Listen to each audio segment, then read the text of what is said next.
My name is Julio Medina. I'm one of three PD specialists for the Career Pathways Professional Development Center at Region 6, located in Huntsville, Texas. And thank you for joining us today. We're going to be talking about elevating your pathways, and we're going to dive into CPPDC's dynamic training world. Our agenda for today is we're going to look at the big picture. What is the CPPDC? What do we do? We're going to look at professional development that we offer, different types of professional development and requests. And we're also going to look at PD requests. And I'll go ahead and let the other two specialists introduce themselves right now. So I'm another one of them. My name is Sebastian Ramos. So I'm actually housed in Corpus Christi, but I'm still with Six. So we've been here now for roughly 2.5 years. And trust me, working with Julio and Mike, these guys, brilliant. I'm just trying to keep up with them. So if you guys are requesting the PD, get it from them. They're just far ahead of me as it is. But Mike. Hey, good morning, everybody. Thank you for joining us. I'm also here in Far West in El Paso with Julio, and let's get started.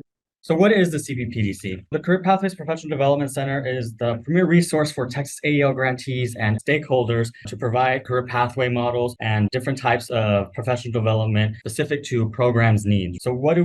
We go in and we look at different types of PD that have to do with IETs, IET EL civics. We look at our intensive services. How can we better support your intensive services? And some of those intensive services can include stuff like ITPs, employer engagement and workplace literacy, corrections and reentry services, and then also transition to post-secondary services. These are just some of the topics that we have provided PD on, and these are some of the topics that you are also able to request PD if you have any kind of specific need within your program. So again, we go into the IET trainings. We have done some IET EL civics trainings and into your intensive services. So those are some of the different PD sessions that we have trained on and that we can also develop PD for. So we use evidence-based research to support system alignment and increase employment and post-secondary outcomes for AEL grantees and providers. Support system integration through collaboration with workforce boards, institutions of higher education, and career and technical providers through the development of annual academy for AEL grantees and stakeholder groups. And we'll talk a little bit more about that academy later on in the session. The CPPDC in the year 21-22 received additional funding under the TWC Commission's Middle Skills Initiative to develop a curriculum that supports career pathways in the construction trades. So we'll also talk a little bit about the project that we worked on, that initiative, and some of the pilot programs that are currently piloting out right now, and then also talk about the need for that curriculum and how you guys can utilize that later on. So I have a question. I didn't hear the CPPDC. Tell me again what that represents.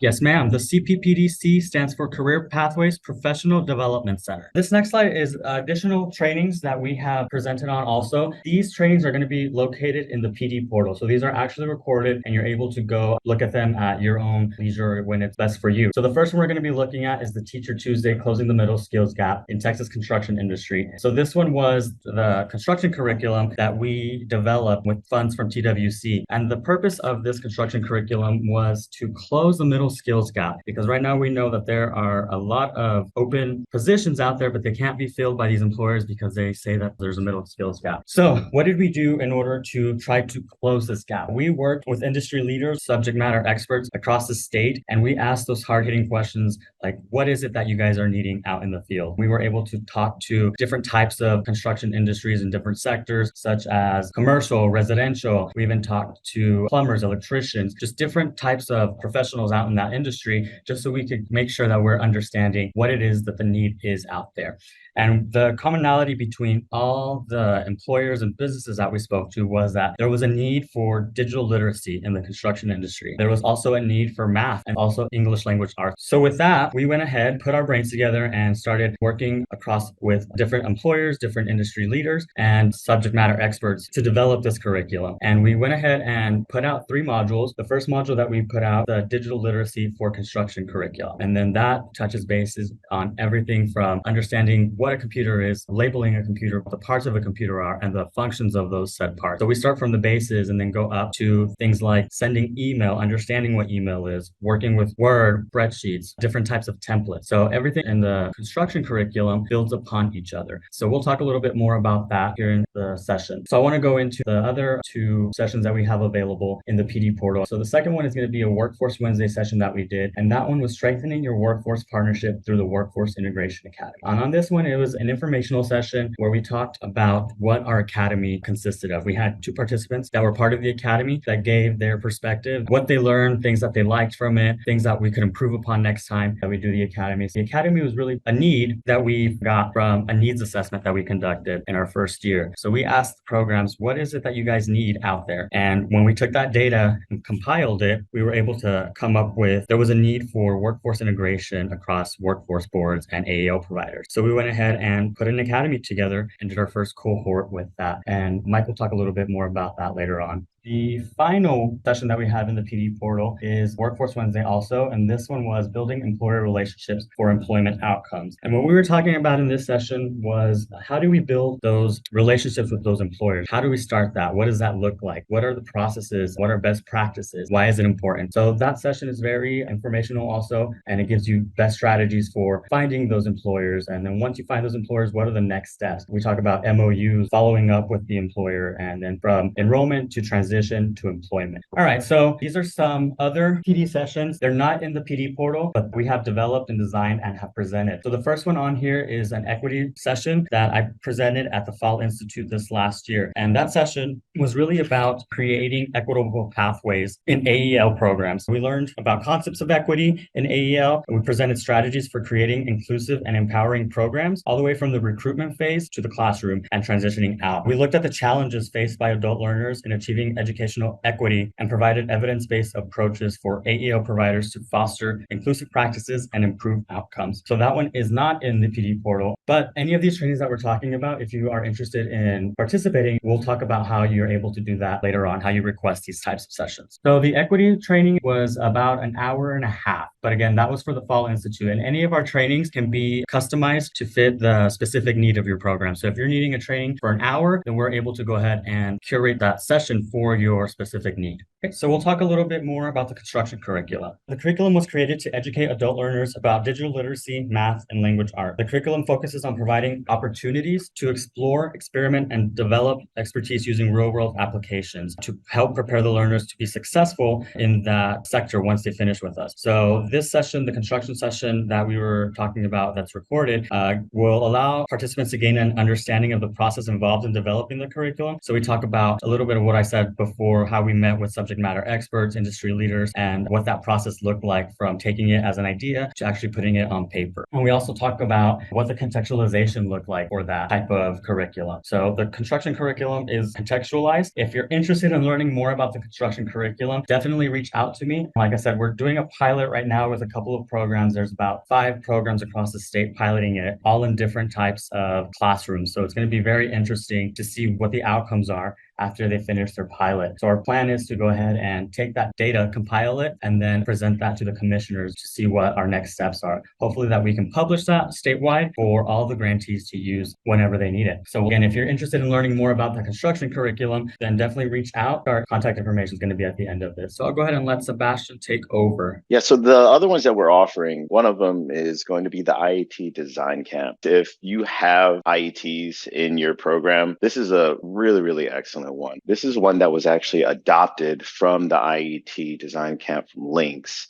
This is a 12-hour training. However, we actually have condensed it into several different parts. For one of them, we did a 6-hour training. We even did it for a program before for 2 hours. But the thing is, to go through the whole entire training, you do need definitely more than those 2 hours, because different parts of them is the research and assess part, and then the design and plan, development and implement, and then it's the evaluate and improve. But it gets really, really detailed with each section. So it goes to SSLOs, through how to look at your program and improve it. It even goes into the research and assess part, deciding on how you even go about choosing which IET you want to have. So we've done that a couple different times already. And if you guys need help specifically with the IETs, and we only have roughly 2 hours, when we meet or when we start to discuss what that PD would look like, and then we could kind of condense it in and get that tailored to meet the needs of each individual program. But it really is a lot of information. It's really good. Everybody always walks out with a lot of handouts, and we've even gotten feedback of we would like more of that part. Sebastian, there is a question in the chat. It says, can programs request only the parts of the IET design camp that they need? So what we would do is prior to the actual training, we would sit down and start to tailor what this specific training would look like for your program. So for example, let's say you were really curious on the recruiting and choosing the in-demand jobs and then having that transfer into how you would write your IET. So what we would do is go through the information that we currently have for the design camp, tailor it specifically to your program before the training happens, kind of run through what we will be covering with you. Now, if you would like more added on, less added on, or if it's even outside of our scope, we could start to resource you out. If it had to do with more policy or anything like that, then we could get a hold of someone to see what that would look like to provide that portion of the training. Our next one we're going to talk about is holistic. So we kind of just left it at holistic because we're really adopting this one in a lot of different ways. This one addresses our participants and the program as a whole. So this holistic type of modality. So when we're talking about the holistic part for our participants, we're dealing with adult learners who are in our programs for a reason. They didn't just get their bachelor's degree and become doctors and then come into our program. It was quite the opposite. So they had this almost traumatic journey along their education. And because of that, we are all just a compile of our experiences. And those experiences are what are addressed in this holistic training. So we start talking about even holistic case management, making sure that they're getting a lot of rapport building, because not only in this type of training are we connecting them to the staff, but in reality, we're connecting them to the program and then to society. We're getting them integrated into society. And so we start to talk about it in this holistic training on how to really address how biologically they develop, how culturally they develop. This is something that works really well, even with ITPs. So ITPs that came from a different type of culture or even possibly a war zone. It may not even have to be a real war. We all know that some of our ITPs came from a war zone without a war because of possible gang violence or just how their houses were. So this training specifically targets how our adult learners ended up in our classrooms and how they should be addressed. Some of those key strategies, it's all evidence-based. So this one, it's really roping together what adult education is moving towards. And that's that holistic, addressing them, the whole person, rather than just giving them the AEL part of it. The next one we're going to go through is standards in action. And Julio, Mike, and myself presented this one at our last symposium. And this one's really, really fun. So there's a lot of activities in this one. There's a lot of time for interaction and engagement. This probably is one of my favorite trainings so far. And this one is designed specifically for instruction to EL learners. It really addresses two critical needs, the language and the content development. So it starts to contextualize what that looks like. And it helps the EL learners to be able to not only grasp certain things that we go through, like the civics part of it. So for example, we actually go through the Gettysburg Address in there, and then they're able to break down what each section is talking about. And then from there, they're able to contextualize it into a lesson plan. This one is probably one of the most interactive just because the whole entire thing is just activity after activity, which is a little bit of a different type of training. But when you're looking at how adults typically will learn, this is how they would learn, through the kinesthetic part of actually doing it with their hands, but getting activities and learning from one another. So this is a really powerful training. We're going to be doing this one again in the Far West, I believe, coming up in this January. So this one works a lot with the language development for ELs. Usually we would ask for roughly a month. We could knock it out probably in 2 weeks. Whenever you send out the training, we will get a hold of you guys rather quickly. And as long as you give us time to not only develop it, but really tailor things to your need. I think that's what really matters, because we could give a lot of these almost global type of trainings, but what really matters is improving each individual program. So it really depends on the needs of your program, how much time we have to have these conversations and what that would look like for you. But of course, the more time, the better, because then we are just able to do more and more research. We're able to tailor it more and more for each individual program. All right, let's go to the next slide. Okay, contextualizing for IETs. This one was something that people were questioning what contextualization looks like for IETs. And probably the best way to explain it is when it comes to contextualization, what you're doing is you're grasping real world knowledge, real world activities, workplace activities, and making it relevant in the classroom. One of the terms I've always liked to use for contextualization is if you are teaching something and you want to transfer it, you can say things like, and this applies because. So grabbing something like how a tape measure would work and how that would apply in the classroom is because. And then you would just transfer it into the math class. Anything that would be grabbing any real world situation, any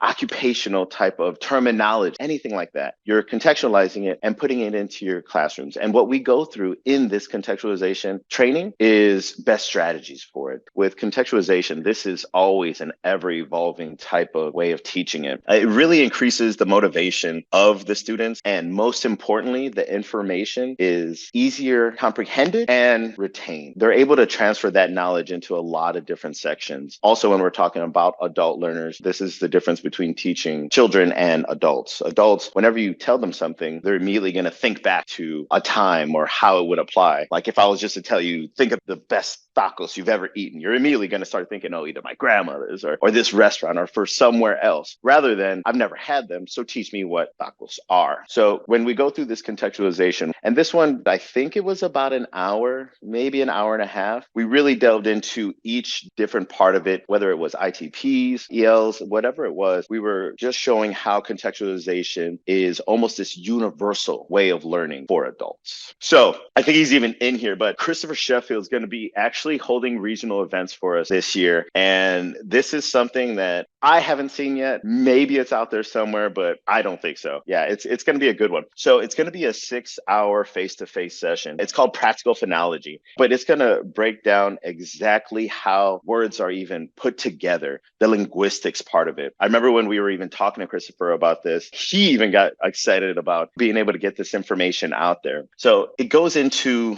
all the little parts of English that we wouldn't really typically start to think about, like accent reduction. Yeah, so it's going to work with the ITPs, ELs, and it's going to help them be able to communicate. It's going to help them with the resumes, the applications, generating emails, or let's just move away from the workplace. It's going to help them in their general life. And actually, I recently had a conversation with a program, and one of their instructors was even saying that their accents is something that the students were talking about, that they wanted help with that, because some of the things that they were trying to communicate to others just in their daily life wasn't really coming across. So this is one that's going to help out with that whole entire linguistic part of it. It gets really, really intricate, and it even comes down to that US information structuring type. Really excited about this one. So if you guys get a chance, it's going to be February and early March of 2024. One of them is going to be held in the Dallas area, and then the other one is going to be held in the Victoria, Corpus Christi area. I would definitely encourage everybody to try to attend those. So the next two, it's going to be the Workforce Integration Academy, which Mike is going to get into much, much more in a second. And then the other one is our Career Pathway Symposium. We're really going to address 3 key areas this year. It's administration, teachers, and career navigators. So that is going to be held in Corpus Christi in May. Mike is going to get into a little bit more of that at Workforce Integration Academy right now. All right. The thing I'm going to get deeper into, I guess, a little bit more is our Workforce Integration Academy. We had our first cohort this past year. It was a year-long academy. Our first cohort included administrators and coordinators from all over Texas. So we had a little bit over 20. And these were, like I said, a year-long academy that included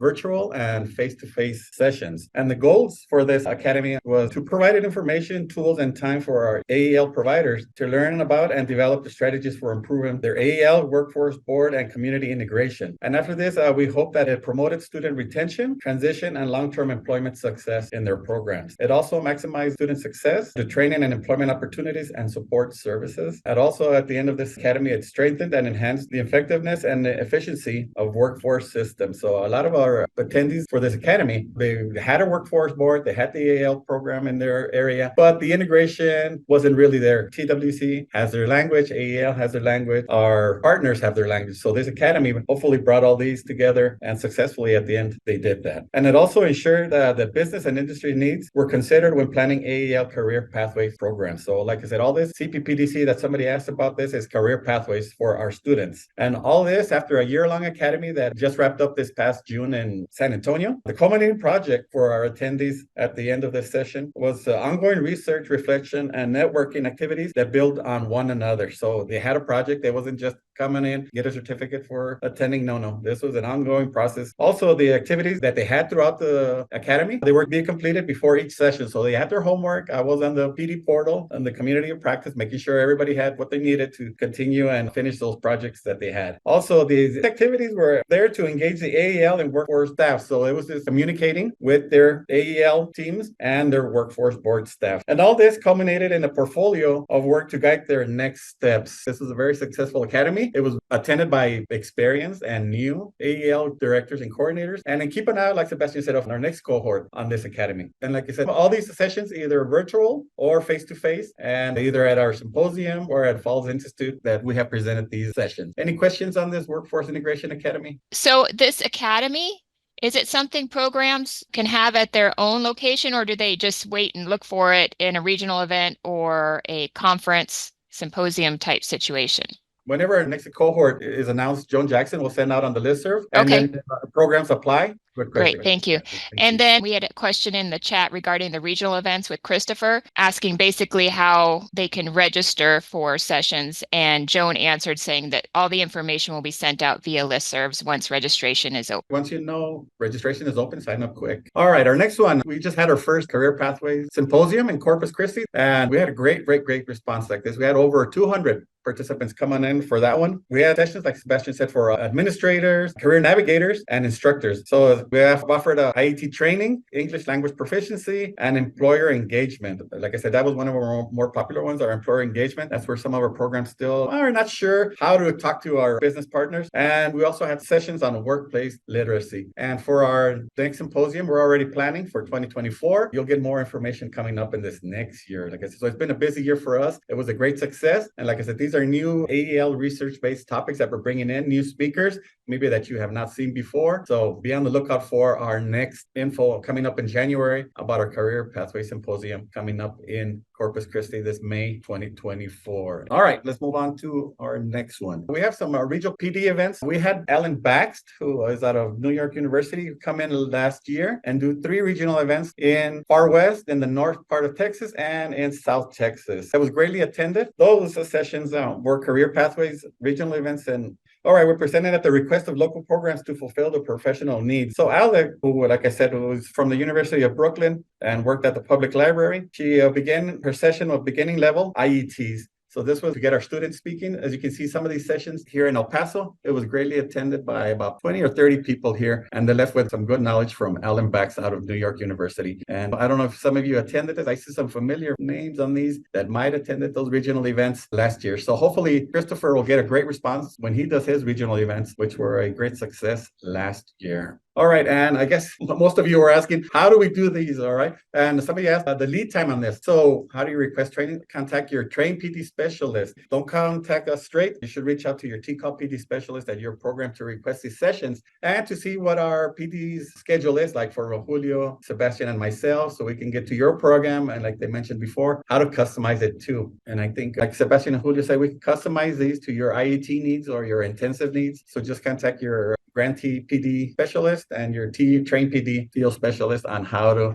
request these sessions. And like I said, our most successful sessions are face-to-face, because that's when everybody feels a safe space in there, how to ask questions. They're either on, I guess, evenings or Saturdays have been our popular sessions. Folks out there, if you have any desire to have these trainings at your program, go ahead and get with your local PD coordinator, and your local PD coordinator will then contact your assigned trained PD field specialist, and then the PD specialist will work with Career Pathways group to make sure that you can get the customized training that you need. Also, keep a lookout on the listservs for any of the specialized regional events. They sound like they're going to be great, so keep an eye out for those on your listserv. And I also went through a little bit too quickly at the beginning, so I want to jump back to the beginning and introduce the rest of our team. We did talk about us 3 specialists. You've heard my voice, you've heard Mike, and you've seen Sebastian, heard his voice too. But we also have 2 other members of our team. And it's going to be Joan Jackson and Trey Daniel. So Joan Jackson is our training coordinator. She's the one that keeps us all in line and make sure that we're on schedule and doing what we should be doing. And then our project manager is going to be Trey Daniel, and he's the boss man. Make sure that we're on top of it and producing that quality PD that all these programs need or requesting. So